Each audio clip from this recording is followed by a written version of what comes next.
Assalamualaikum warahmatullahi wabarakatuh. Perkenalkan, nama saya Zura Kaniata Mevia dari kelas Manajemen Keuangan 3B dari Universitas Profesor Dr. Hamka, Fakultas Ekonomi dan Bisnis. Dan dosen pengampu Ademaya Saraswati, SE dan ME. Dalam pembahasan kali ini, saya akan membahas tentang manajemen model kerja, yang dimana sumber dalam pembahasan ini diperoleh dari buku yang berjudul Manajemen Keuangan edisi kedua dengan penulis Dr. Agus Harjito, MSI, dan Dr. Martono, SU. Next. Pertama, ada pengertian modal kerja. Dalam operasinya, perusahaan selalu membutuhkan dana harian. Dana tersebut digunakan untuk membayar biaya-biaya pada perusahaan. Dana yang dialokasikan tersebut diharapkan akan diterima kembali dari hasil penjualan produk yang dihasilkan dalam waktu yang tidak lama. Dana yang dipergunakan untuk membiayai kegiatan operasi perusahaan sehari-hari disebut modal kerja. Yang kedua, ada pengertian manajemen modal kerja.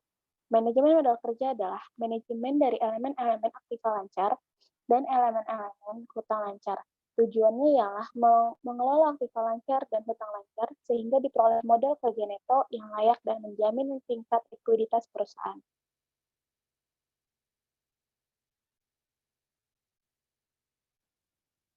Konsep manajemen modal kerja. Konsep manajemen modal kerja ini terbagi menjadi tiga. Yang pertama ada kuantitatif, kualitatif, dan fungsional. Kuantitatif ialah jumlah keseluruhan aktivitas lancar yang disebut juga modal kerja bruto. Elemen-elemen dari modal kerja kuantitatif meliputi kas, surat berharga, piutang, dan persediaan. Yang kedua ada kualitatif. Pada konsep ini modal kerja dihubungkan dengan besarnya hutang lancar atau hutang yang harus segera dilunasi. Modal kerja menurut konsep kualitatif merupakan kelebihan aktiva lancar di atas hutang lancar yang disebut modal kerja neto. Yang ketiga ada fungsional. Konsep fungsional mendasar pada fungsi dana yang digunakan untuk memperoleh pendapatan, yang dimana konsep modal kerja fungsional merupakan konsep mengenai modal yang digunakan untuk menghasilkan current income.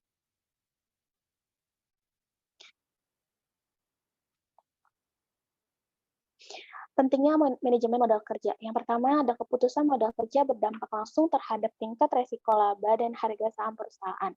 Yang kedua, adanya hubungan langsung antara pertumbuhan penjualan dengan kebutuhan dana untuk membiayai aktivitas lancar. Yang ketiga, manajer keuangan dan anggotanya perlu memberikan porsi waktu yang sesuai dengan pengelolaan tentang hal-hal yang berkaitan dengan modal kerja.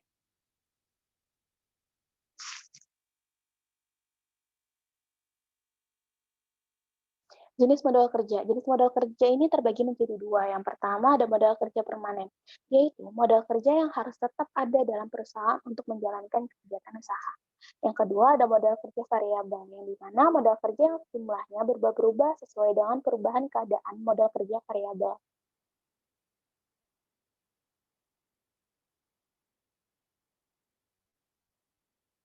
Modal kerja permanen. Modal kerja permanen ini dibagi menjadi dua. Yang pertama ada modal kerja primer dan modal kerja normal.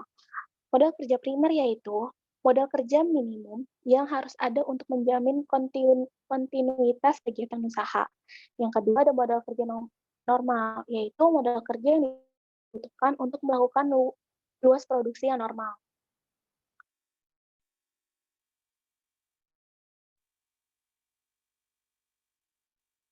Lalu ada modal kerja variabel. Modal kerja variabel ini terbagi lagi menjadi tiga. Modal kerja yang pertama ada modal kerja musiman, yaitu modal kerja yang jumlahnya berubah-berubah karena fluktuasi musim. Yang kedua ada modal kerja siklis, yaitu modal kerja yang jumlahnya berubah-berubah karena fluktuasi konjunktur.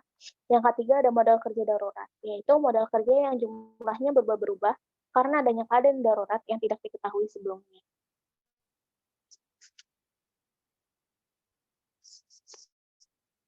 Kebijakan modal kerja. Kebijakan modal kerja ini ada tiga. Yang pertama konservatif. Konservatif ini adalah kebijakan modal kerja.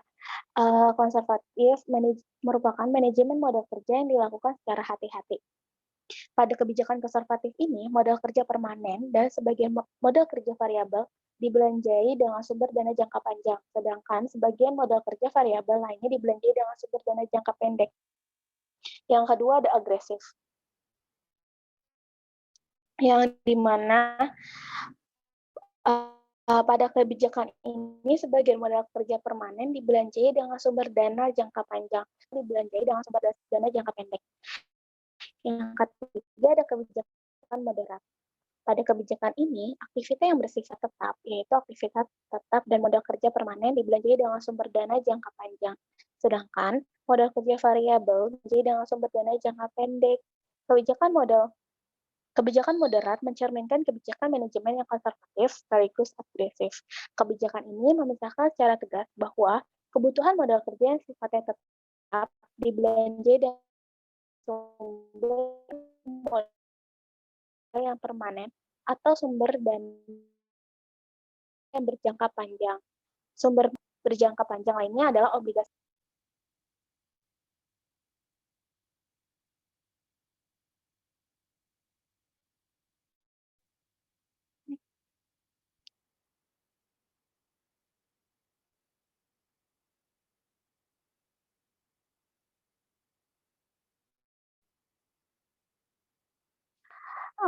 Dalam menentukan kebutuhan modal kerja, itu terbagi menjadi dua metode.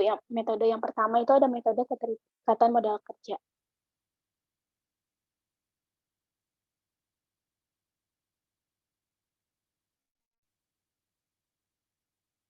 Yang soal pertama yaitu perusahaan dagang Tripasifik Elektrindo memiliki data tentang modal kerja sebagai berikut. Yang pertama, rata-rata periode terlihatnya modal kerja sebesar lamanya barang disimpan 10 hari, lamanya pengumpulan piutang 25 hari, rata-rata pengeluaran kas setiap hari itu ada pembelian barang dagangan, upah karyawan, biaya administrasi dan umum, biaya penjualan, dan biaya lainnya. Jika manajemen menetapkan jumlah minimal kas yang harus ada di perusahaan sebesar 200.000, pertanyaannya ialah berapa jumlah modal kerja yang efektif dan efisien.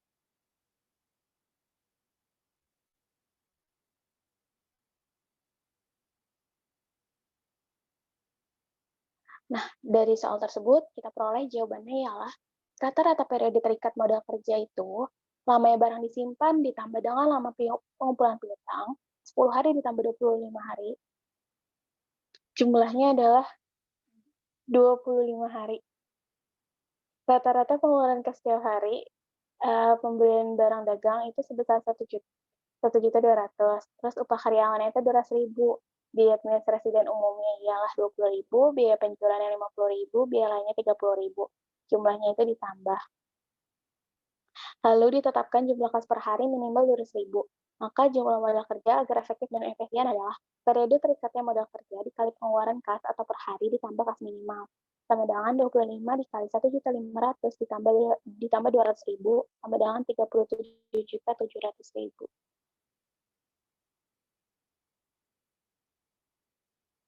Yang kedua ada metode perputaran modal kerja. Soalnya adalah berikutnya adalah posisi kas piutang dan persediaan PT F3 ya, yang dimana di sini tuh ada 2 tahun, ada keterangan 2 tahun. Yang pertama itu ada tahun 2017 dan 2018. Yang pertama itu ada kas 2017 itu sebesar 300.000 dan 2018 itu sebesar 400.000. Piutangnya itu 400.000 pada tahun 2017 dan 2018 itu sebesar 500.000. Persediaan pada 2017 800.000, 2018 itu 900.000. Pertanyaannya, jika penjualan pada tahun 2018 adalah sebesar 30 juta, hitung perputaran modal kerja pada tahun 2018. Yang B, jika pada tahun 2019 penjualan diperkirakan naik menjadi 40 juta, hitunglah berapa kebutuhan modal kerjanya.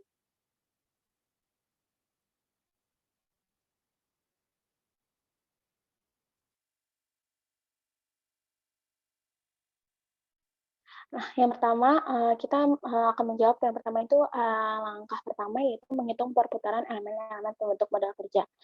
Elemen-elemen itu ada perputaran kas, perputaran piutang, dan perputaran persediaan, di mana penjualan dibagi rata-rata kas, dibagi rata-rata piutang, dan dibagi rata-rata persediaan.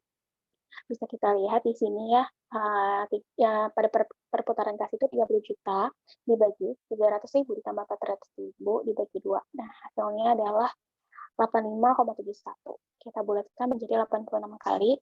Lalu ada perputaran piutang 30 juta dibagi 400.000 ditambah 500.000 dibagi 2. Hasilnya adalah 66,67 dibulatkan menjadi 67 kali Pada perputaran persediaan, penjualan dibagi rata-rata persediaan 30 juta dibagi 800.000 ditambah 900.000 dibagi 2. Hasilnya adalah 35,29 dibulatkan menjadi 35 kali.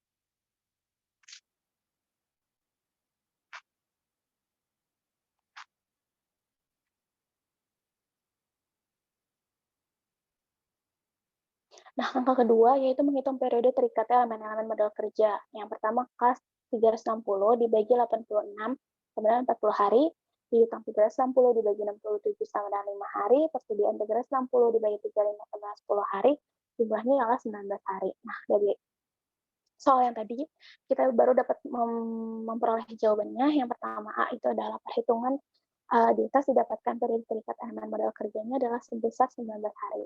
Hingga perputaran modal kerja dengan asumsi 1 tahun itu 360 hari, berarti 360 hari dibagi 19 sama 19 kali. Yang B, estimasi kebutuhan modal kerja tahun 2019 40 juta dibagi 19 sama dengan 2.105.263. Sekian dari saya dalam pembahasan manajemen modal kerja, kurang lebihnya mohon maaf. Assalamualaikum warahmatullahi wabarakatuh.